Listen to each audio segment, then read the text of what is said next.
The former Deputy President of COPE, Lynda Odendaal, has started a new political party. Odendaal has had many political homes. She left COPE and then joined the ANC in 2010. She later left the ANC, citing party politics.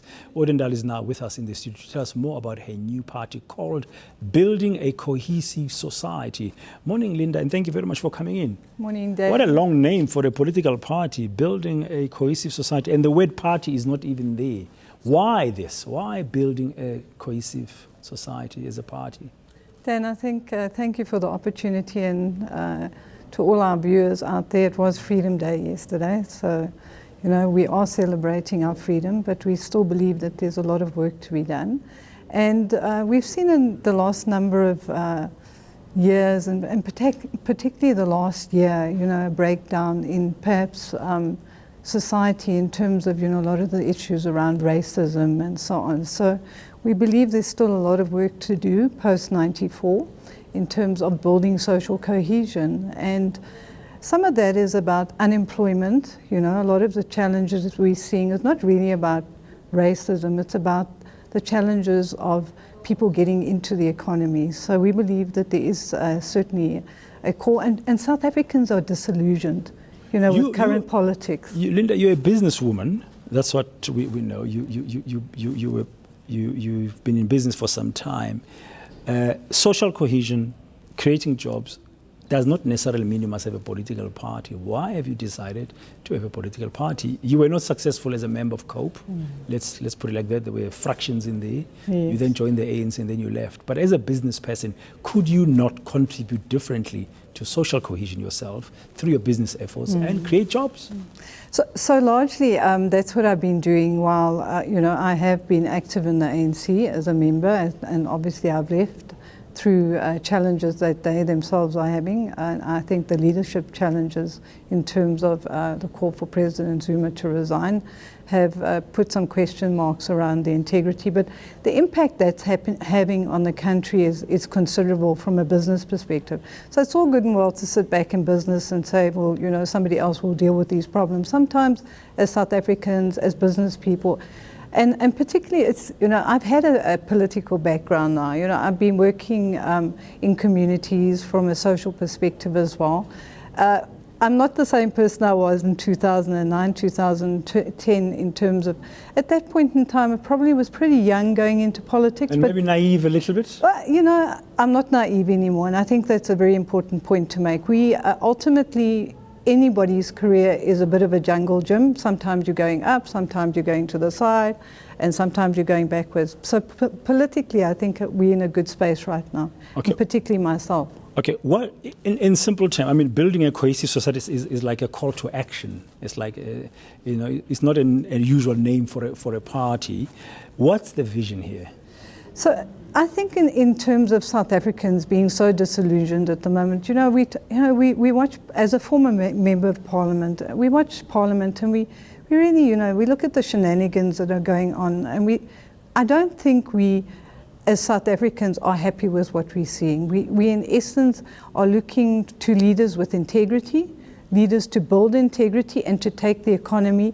And some of the issues that we're still dealing with in terms of breaking down some of the racial challenges we're having in South Africa, looking for that type of leadership, a leadership that has the ability to take South Africa forward. Okay, who is building a cohesive society? Who is it made up of besides you? Who's with you? So, you know, I'm really glad you asked that question, because ultimately, you know, a party is not one person. You know, ultimately, it's about building unity in the party itself. So, fortunately, we have community activists. We have our deputy chair is Mr. Sipho Janki, and he has been a community activist and a politician for many years now. Some of them are relatively unknown names, and we're okay with that. You know, I suppose, you know, if I look at where I started in 2009 and here I am today, and I'm still here, and I'm not going anywhere. So we're encouraging South Africans to come to the fore and take a more active part in building South Africa. Are you a national type party or a regional type party?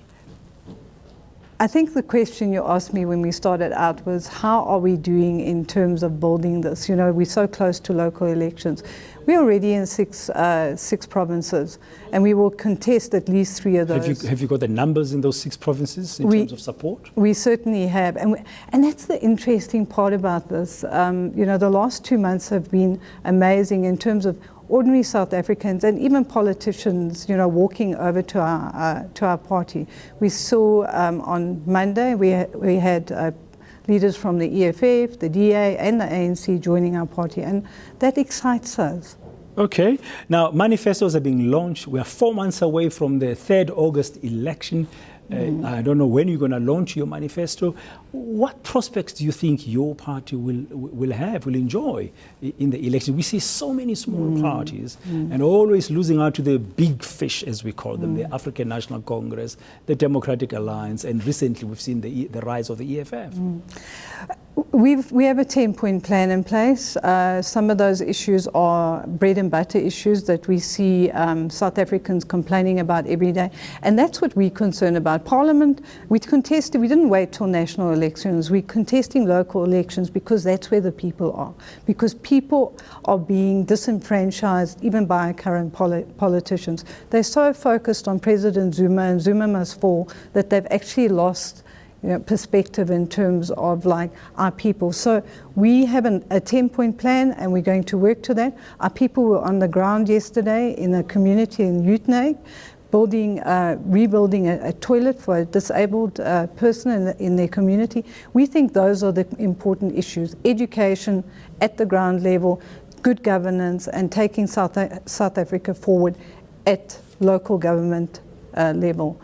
Will building a cohesive society be around in 2019? We're working towards 2019. We think this is a very good time to test their electorate, and we believe there will be more people that will come on board. And you know, there's some great leaders in South Africa, and not just South Africa, but in Africa. And we need to acknowledge that, and we need to take that forward. And South Africa comes first. When are you electing, very briefly, your leadership? So we already have candidates for mayoral positions, and ultimately we will go to elective conference after local government elections. Thank you very much. That's Lynda Odendaal, interim chairperson of a new political party building a cohesive society.